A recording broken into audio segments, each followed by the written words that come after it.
So we are starting with an algorithm which is called as expectation maximization algorithm. In short, this algorithm is called as EM algorithm also. So whether in exam they ask you EM algorithm or they ask you expectation maximization algorithm, the answer should be the same. Okay, now what is this algorithm all about? So basically this algorithm says that you are going to perform something that is called as maximization likelihood estimation for the latent variables, followed by the optimization of the model.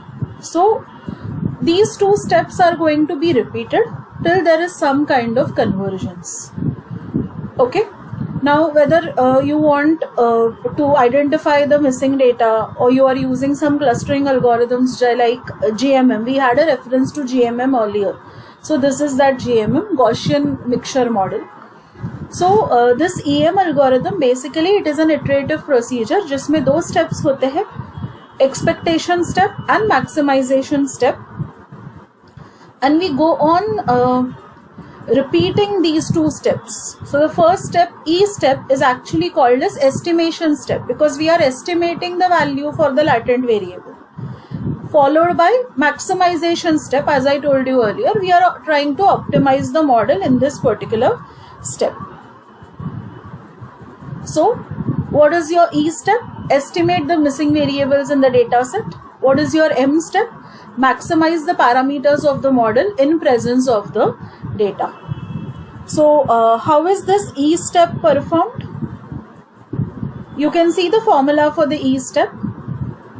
So theta 0 is going to denote the values of parameters at the beginning, and then we are going to use the probabilities over here. You already know what is Q of HI and VR. V is nothing but your visible variables, or जो चीज़ें हमें already पता है या हम लोग जो जिसे डायरेक्टली मेजर कर सकते हैं, and hidden is nothing but your latent variables. So H is your latent variables which cannot be calculated directly. Okay, and thetas are the parameters. I is nothing but the indices because you have vectors in it. So you have multiple vectors. Now this either happens in batch or it happens in mini batch. So Q is defined in terms of the current parameter value of theta 0. If we vary Q, then PHV of theta will also vary, but QHV will remain equal to PHV theta 0. Now how to read this? What is the probability of H given V for theta 0? What is the probability of H given V? Okay, we had seen Bayesian theorem example, so we already know how to read these things. Now let us go to the next step, that is your maximization step. The maximization steps looks like this. We are taking a summation over L. Now what is this L basically? If in case you remember, we had studied the concept of lower bound. So that is the lower bound that is coming over here. We are calculating, we are trying to optimize it over a lower bound with respect to theta, and any optimization algorithm can be used in this particular case. So what is the algorithm?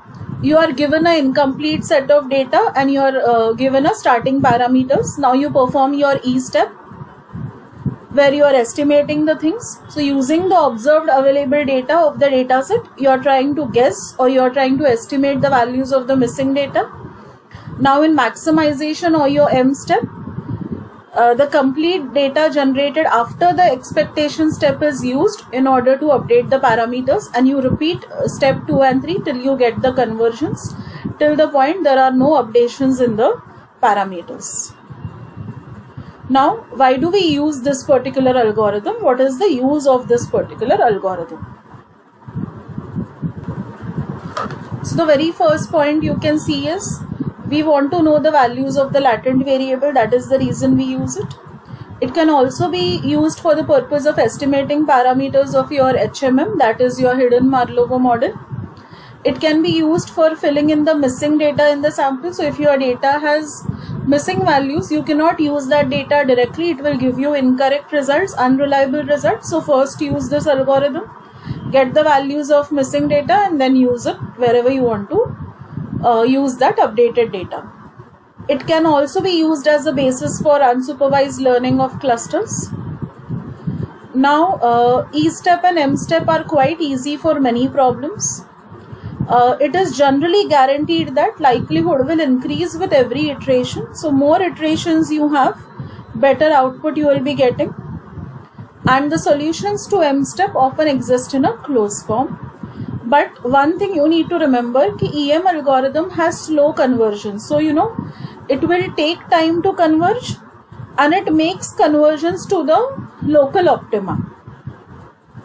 उसको forward probability भी लगता है, backward probability भी लगता है. Numerical optimization अगर consider किया तो उसे forward probability लगता है. So you have to take care when you are working with EM algorithm. And now we go on to the next concept, which is called as MAP.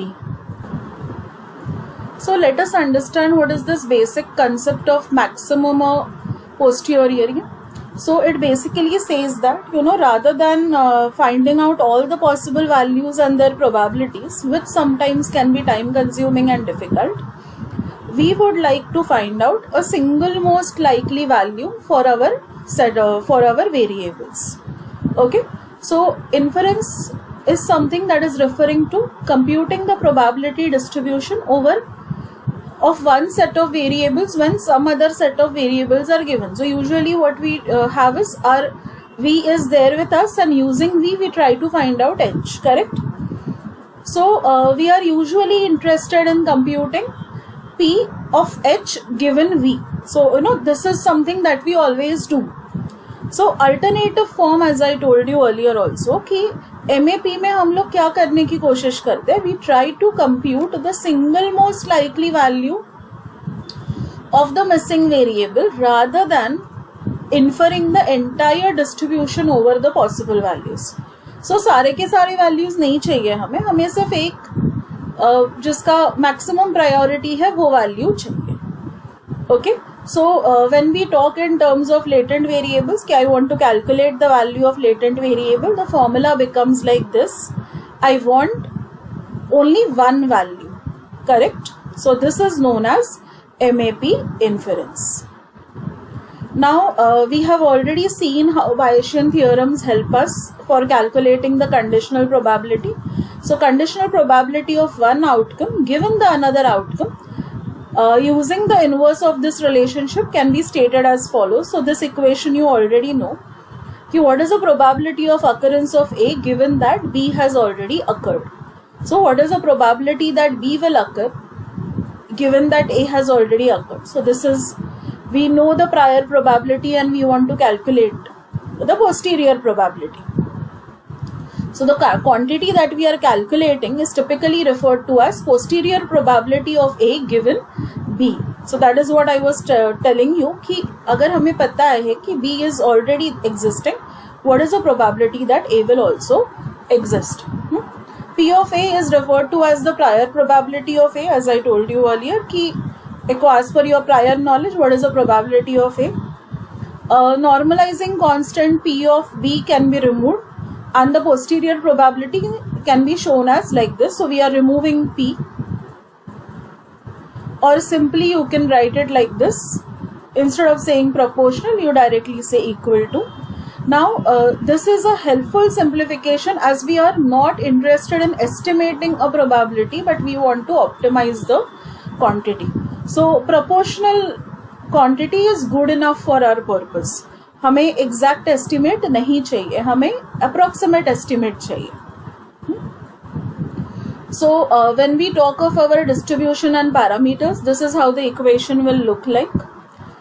We have our data set X. So when we know that our data set X is there, what is we are trying to predict the value of theta. Theta is nothing but our set of parameters. Okay.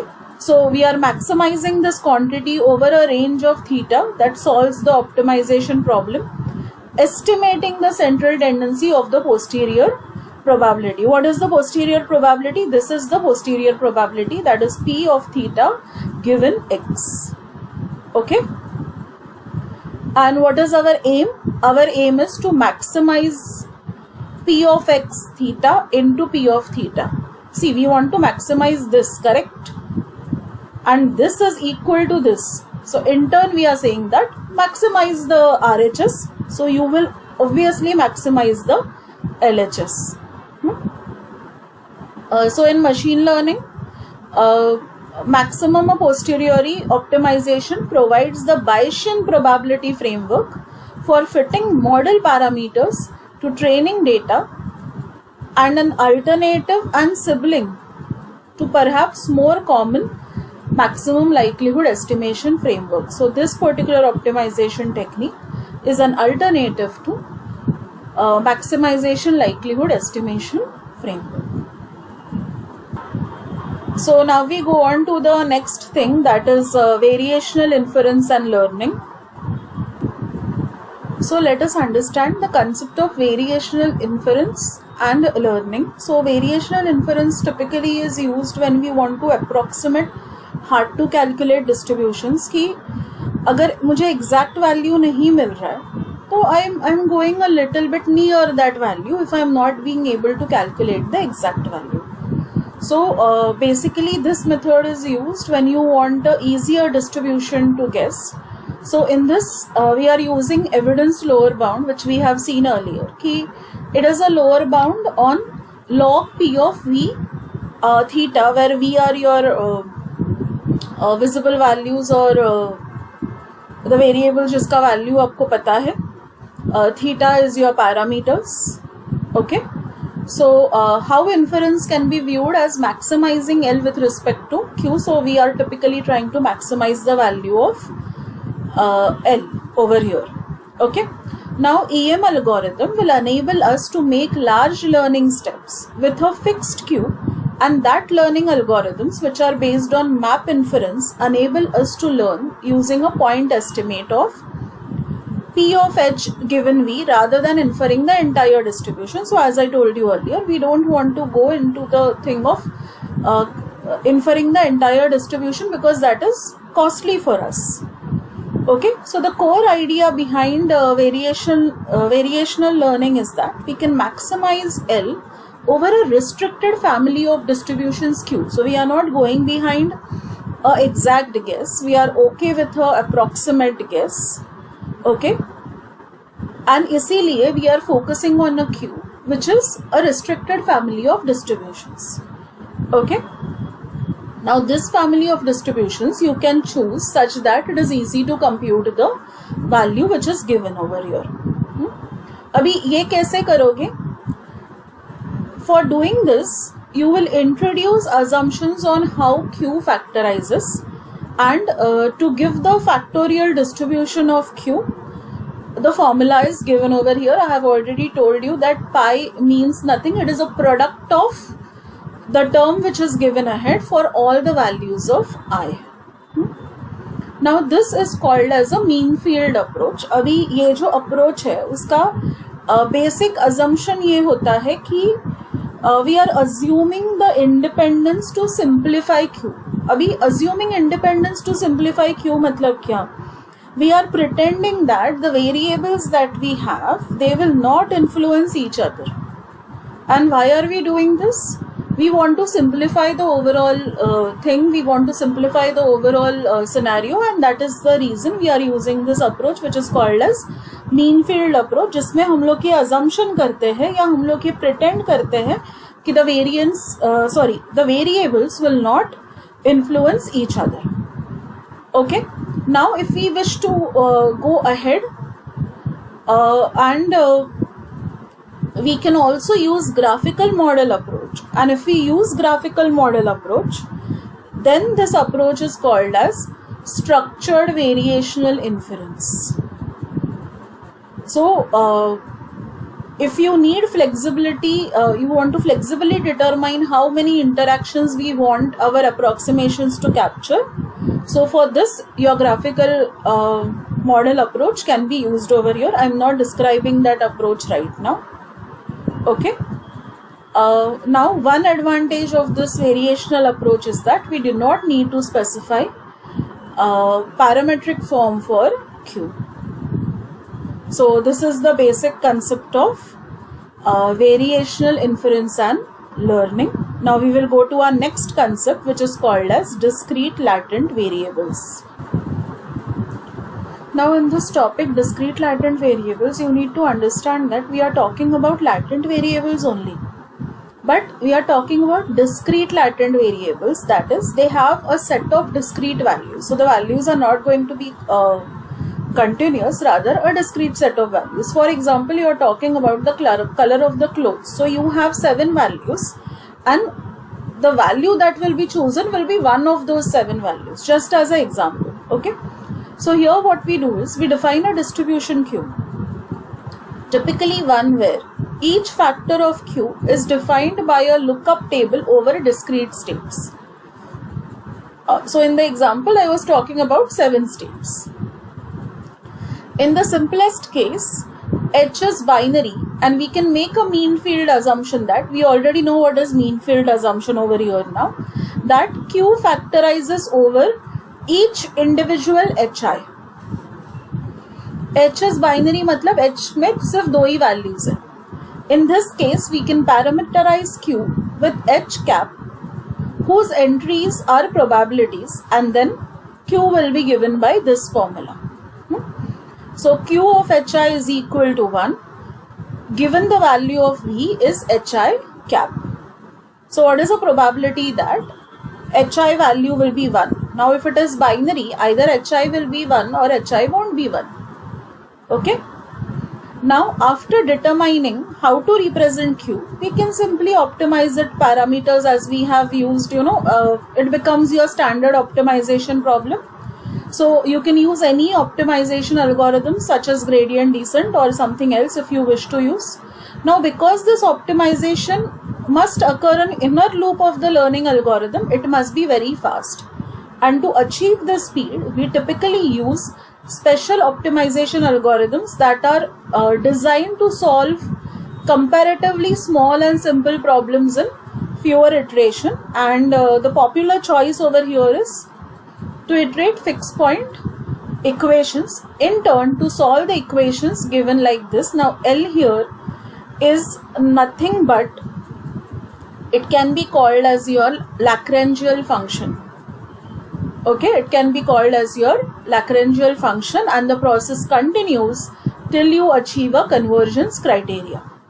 Now coming to the explanation of what is this concept of inner loop and outer loop. So if I am saying there is an inner loop, there must be an outer loop also. So when you are having a learning algorithm, what is the thing that is done in inner loop and what is the process that is done in the outer loop? Let us understand it. Now you are basically in outer loop. It is going to control the overall training process, and it will iterate through your entire data set. Whenever you are executing any machine learning or deep learning programs, you must have came across a term called as epoch. That epoch is nothing but where your outer loop is running. Every time in an outer loop, your inner loop is called for each data point or for a small batches of your data points. So what does inner loop do? The inner loop will take the data and it will give it to your model architecture where the error will be calculated. So that is, the difference between the actual and the target value in the data. And then based on the error, the inner loop will use some optimization algorithm like gradient descent or something else to adjust the weights and biases in the model, and it will update those parameters. That is, it is learning from its mistake, and then again maybe the inner loop is calculated for the next set of data, and this process continues. When you come out of inner loop, you go to your outer loop, and then again next epoch starts. So this is what happens in your inner and outer loop. So that's it for this. Thank you.